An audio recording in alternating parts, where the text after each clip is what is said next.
Dumating na naman ang ating water light, mga Mima. Ayan, i-try po natin na. Alam niyo mga Mima, nagulat ako kasi akala ko gano'n na siya kaliit oh. Yung pala malaki malaki siya. Malaki pala siya. Worth it naman pala yung bili natin ito. Ito mga Mima, oh, try na natin.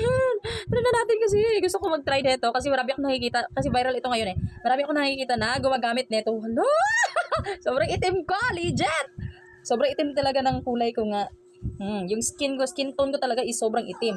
So ayan, nilagyan natin ng Skin Ever Water Light, mga Mima. Sobrang ganda.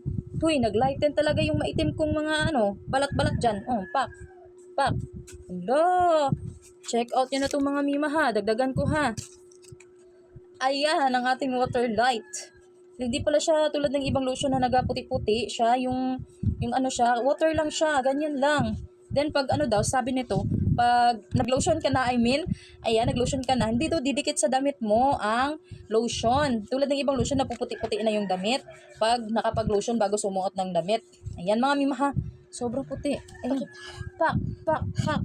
Ako talaga morena talaga ako mga Mima ha. Ayan. Hala, legit, mga puti. Sobrang naglighten po ang ating balat. Na-curious ako dun sa mga nakikita ko na gumagamit sila nito, maganda daw siya. Sabi ko, totoo, effective ba talaga? So, effective pala talaga siya, mga Mima. Ayan. Check out nyo na po ang ating Skin Ever Lotion Water Light. Ayan, mga Mima, ha. Akala ko lang din talaga siya maliit na siya. Sabi ko, ba't ang mahal? Parang maliit lang. Nung dumating, malaki pala, mga Mima. Oh. Isang dangkal ng palad ko. Oh. Tak. Check out nyo na yan, mga Mima, ha. Legit ang ating water light. Hindi na siya dry na siya agad. Ayan, hindi siya basa. Dry lang siya, oh.